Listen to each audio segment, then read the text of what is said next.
네, 이번에는 조지훈 목사님에 이어서 수원 하나교회를 담임하시는 고성준 목사님을 모시게 될 텐데요.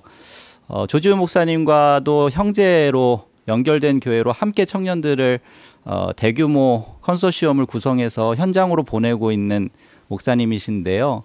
선교에 올인했다고 해도 과언이 아닌 교회입니다. 그리고 대부분 젊은이들이 장기 선교사, 단기 선교사로 현장으로 나아가고 있는 우리 교회로서 또 특이하게 교회들 간 네트워크와 컨소시엄을 구축해서 젊은이들이 모이는 교회들이 공동 파송으로, 공동 훈련으로 현장에 나가게 한 임상과 그리고 실제 모델을 갖고 계신 분이십니다.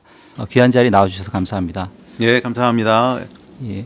목사님께서는 영상에서처럼 선교적으로 올인한 교회를 개척하시고 키워오셨는데요. 커미션 임원 활동까지 하실 정도로 파라처치를 잘 아시면서도 개교회를 그 개교회 보편성의 전문성을 증대함양에 심지어 다른 교회랑 연대해서 선교 컨소시엄 형태를 구축하시고 그러한 청년 중심의 교회들이 500여 명에서 1000명까지 그렇게 모이는 교회 안에 선교를 나가는 분위기를 조성하시고 일궈 오셨습니다. 그리고 젊은이들을 한 20여 개 가정으로 중동 선교를 위해서 파송하신 걸로 알고 있습니다. 보편교회 선교단체 미니스트리 사역을 아울러 이는 매우 독창적인 사례라고 생각이 되어지는데요. 어떻게 이러한 구성을 주도적으로 실제화하셨나요? 그 모티브, 의도나 과정, 임상 현장을 좀 소개해 주셨으면 좋겠습니다. 처음부터 전부 다 알고 했던 건 아니고요. 그냥 뭐 가다 보니까 오다 보니까 여기까지 왔다고 표현하는 것이 더 정확할 것 같은데, 저는 처음에 신앙생활을 시작했던 것도 이제 그 대학에 있는 학생 선교단체였고, 또 선교단체 쪽에서 쭉 영향을 받으면서 컸습니다.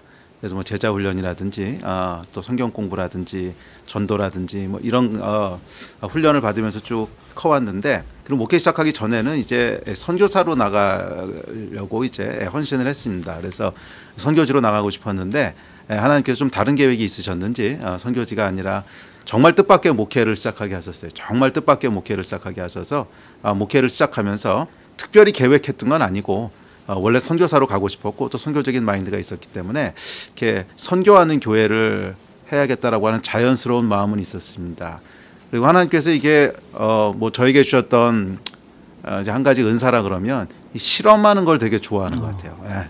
그래서 이제 그전 해왔던 것을 계속 매니지하는 것보다는 새로운 거를 도전하고 시도하고 하는 거 굉장히 재밌어해서 이 선교적으로도 교회적으로도 실험을 많이 했던 것 같습니다.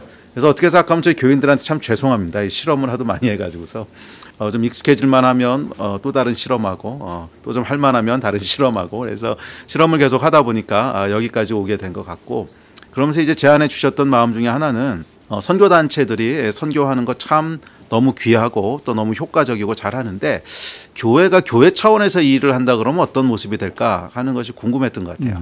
교회 전체가 선교단체와 같은 마인드와 선교단체와 같은 그런 훈련 시스템과 그것을 가지고 교회를 한다 그러면 훨씬 효과적일 수 있지 않을까 하는 생각이 좀 들었어요. 왜냐하면 이 선교단체 같은 경우에는 이제 장점과 단점이 있는데, 단점 중에 하나가 이 모든 제너레이션이 있는 것이 아니라 청년 자원들은 많이 가지고 있지만 그들을 후원해 줄 수 있는 후원 구조는 뭐 아무래도 이제 연배들이 드신 분들이 후원을 하게 되는데 그런 데 좀 약점이 있죠.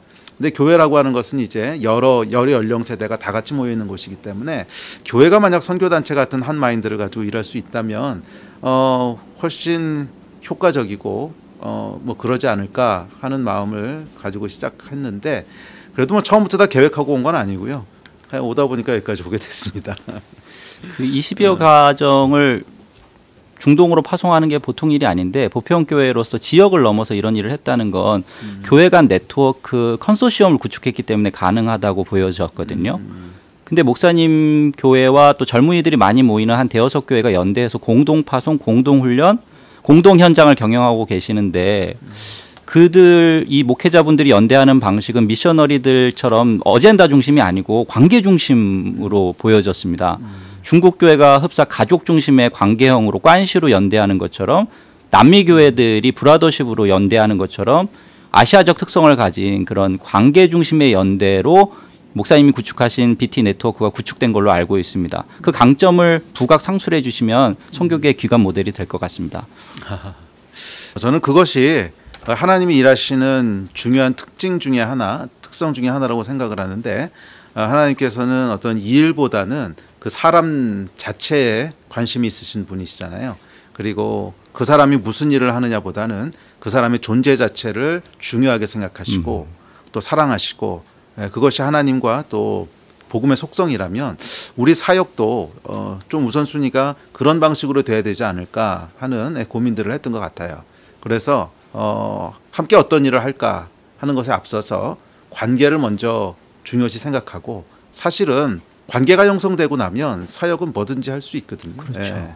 그런데 많은 경우 이제 그 사역을 함께 해나가다가 어려움을 겪게 되는 이유 중에 하나는 관계가 이제 망가지면서 어려움을 겪게 되고 그 사역이 좌초되고 하는데 사실은 관계를 훨씬 더 깊게 하고 관계를 훨씬 더 중요하게 하면 사역은 그 위에 얼마든지 얹을 수 있는 것 같아요. 사역은 얼마든지 얹을 수 있는 것 같고 그래서 한 예로 제가 이제 중동에 어느 한 목사님을 만나러 갔는데 이 목사님이 중동에 있는 현지 목사님이신데 뭐 많이 알려진 분이셨어요. 많이 알려진 분이셨고 또 뭐 서구에 있는 많은 선교 단체들이 이렇게 같이 일하고 협력하고 하는 것들을 많이 하는 분이셨어요. 그런데 약간 그 지역에서 어떤 일을 하기 위해서는 약간 그분이 함께 일하는 것이 굉장히 필요한 그런 분이셨는데 제가 그분을 만나러 갔어요. 만나러 갔는데 이분이 찾아오는 사람들이 많으니까 처음에 이렇게 물어보시더라고요. 그래서 무엇을 도와드릴까요? 어떤 일을 해드릴까요? 라고 물어보셨어요. 그래서 대답하기를 아니요, 저는 일을 함께하기 위해서 온 게 아니고 목사님하고 친구가 되고 싶어서 왔습니다. 그랬더니 약간 놀라시더라고요. 그러니까 그렇게 찾아온 사람은 참 드물었나 봐요. 그래서 친구가 되고 싶어서 왔다고. 그런데 참 희한하게도 그 첫 만남을 하는 순간에 굉장히 성령님께서 이렇게 강하게 역사하시는 것이 막 느껴졌어요. 하나님이 기뻐하신다고 하는 게 느껴지면서 그분도 굉장히 감동을 받으시고 제 안에도 깊은 감동이 있고 그래서 저는 이제 이런 종류의 만남을 디바인 커넥션이라고 부르는데 그러니까 하나님께서 이렇게 관계를 맺어주고 싶어 하시는 그런 경우들이 있는 것 같아요. 그리고 그 경우에는 그 어떤 사역이나 일이 문제가 아니라 그 영혼과 내가 주님 안에서 정말 한 형제로 한 가족으로 그렇게 하나님께서 하나로 보고 싶어 하신다는 그런 마음들을 주시면서 뭐 진짜로 디바인 커넥션이 됐어요. 그래서 그 이후로 몇 년 동안 정말 가족처럼 형제처럼 지내게 됐는데 그러다 보니까 무슨 일이 벌어지냐면 모든 사역은 다 같이 하게 되는 거예요. 네. 그러니까 많은 분들이 그 사역을 같이 하고 싶어서 찾아오셨을 때는 그 사역에 타당성이 있는지 같이 해도 되는지 안 되는지 뭐 그런 것들을 이제 검토하고 그렇게 되는데 이게 사실은 한 가족이 되고 한 형제가 되면 그런 검토하는 것이 아니라 당연히 사역은 같이 하게 되는 당연히 우리 형제니까 우리는 가족이니까 이거는 내 사역 네 사역이 아니고 우리 사역이니까 하는 이 마인드가 생기게 되니까 당연히 아주 자연스럽게 사역들을 함께 하게 되는 그래서 저희가 지금 함께 하고 있는 청년 네트워크도 이제 비슷합니다. 청년 네트워크는 아니고 청년 교회들이 네트워크되어 있는 교회 네트워크인데 저희 청년 교회 네트워크도 이 사역을 우리가 함께 할까요? 아니면 이거 같이 해보는 게 어떻습니까? 뭐 그런 프로포즈를 올리는 것이 아니라 사실은 모든 사역을 다 우리 사역이라고 생각을 해요. 정말로 모든 사역을 다 이건 어느 교회 사역이고 우리가 도와주는 거고 이건 이 교회 사역이고 우리가 도와주는 거고 그러는 것이 아니라 모든 것을 그냥 우리 사역이라고 자연스럽게 생각을 합니다. 조금 아까 우리 조지훈 목사님께서 뮤지션들 네트워크에 대한 말씀을 하셨는데 맞아요. 이거 조지훈 목사님과 조이풀 교회가 그 일을 주도해 가지만 저는 한 번도 그 사역을 조지훈 목사님의 사역이라고 생각해 본 적은 없고 우리 사역이라고 인식하고 있어서 거기서 무슨 필요가 있든지 간에 뭐 당연히 도울 거고 당연히 함께 할 거고 이제 그런 마음들이 있어요. 근데 이것이 어떻게 보면 연합 사역에 있어서 굉장히 중요한 DNA가 된 것 같습니다.